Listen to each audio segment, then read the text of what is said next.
Hello again, Andy with Handy Andy, and welcome back to a quick project run through. And today we're out for a Keller Knapp realtor who has a customer buying a home in Peachtree Corners where we've done so much work over the years.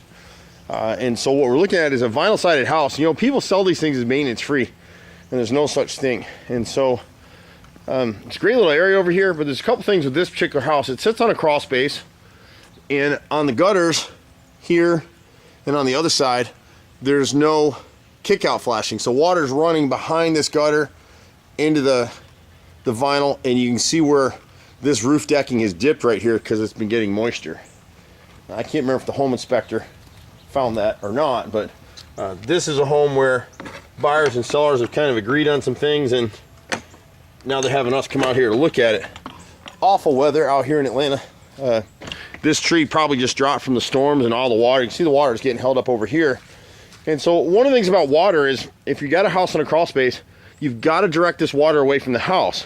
So, you know, we had drought in Atlanta for 5-6 years, didn't have much water, wasn't a problem. The last 2 years we've had a ton of rain. This year in particular, 2018 has been a really wet year. And so when the water drops, because there's no kick out here and the gutter's cut short, the downspout drops right at the foundation. And with these pine needles and everything, it just traps all the moisture. This water isn't coming from over here, it's coming from the rest of the yard. And so this water just leaches into the foundation, especially if they don't have a foundation drain. And so the best thing we can do is just add some underground extensions and get this water out. The challenge with this particular home is real heavy rains. We really want to set up a drain system that runs kind of this planting area and gets into the middle of the yard down here. We'll just flow across the yard and disperse across the backyard. It's so soggy back here, I'm literally just sinking as I go. There's a chunk, most of the house has aluminum cap trim, but you can see at this right rear door jamb back here, that's all rotted out. So we can repair that. The deck has a couple minor issues. It's not as bad as the inspector noted. They've just repainted this thing recently and it's put together pretty well. This back post on the right corner should probably be reset in concrete and redone. And then they didn't use joist hangers when this deck was built. It wasn't a code requirement. It is today.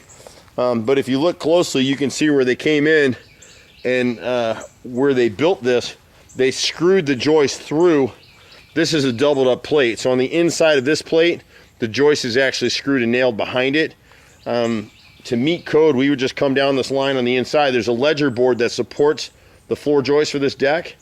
And if we put 2 or 3 screws at each joist, that is acceptable in today's inspection code. So you can do that. Under here on this left corner, and I'm sorry I'm trying to hurry because it's raining, it's just gross out.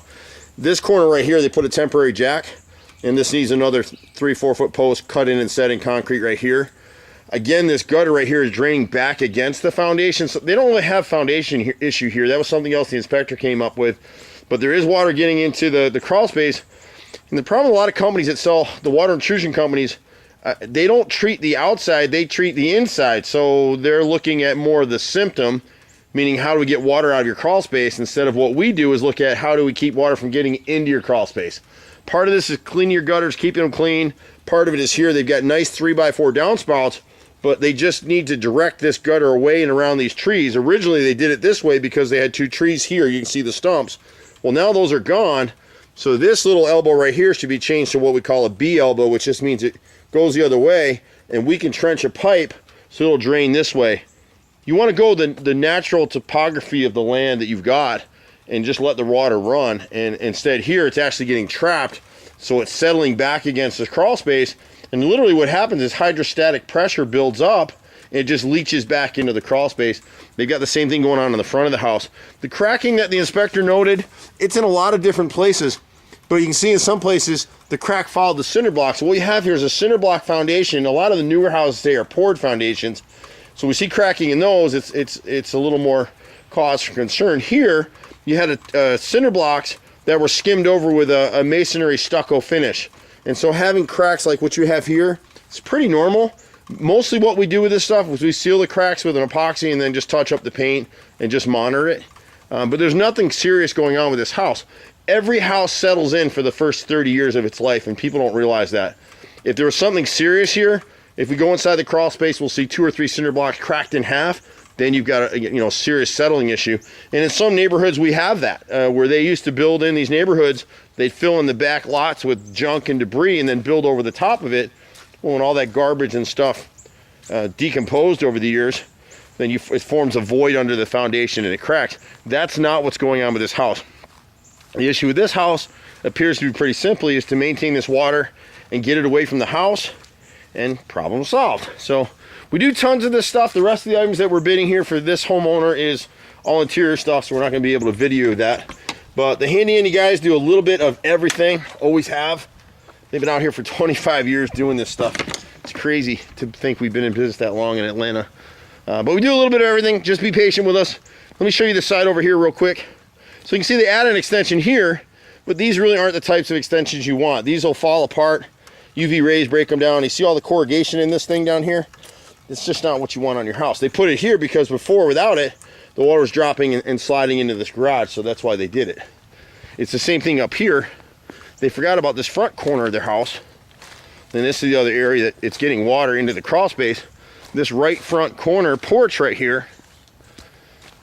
You have these nice 3x4 downspouts, which is perfect, but they had all this vine growing up against it. And so it's literally dropping right behind this vine and pitching right back into the crawl space. And probably when these people bought the house, someone cut through and added these vents, which is great. If you have these vents in your crawl space at home, this is the time of year you can go ahead and close them down. Wintertime, open them back up in the spring so that crawl space will breathe and get some air exchanges and stay nice and dry down there. Again, you can see a little bit of cracking on this side. The inspectors note all this stuff because that's just what they have to do. But none of that is a serious issue at all. It's more cosmetic. It's not really structural. So anyway, keep us in mind. We work for realtors all over Metro Atlanta. 770-912-2829. I'm Andy. See you at the next house. Bye for now.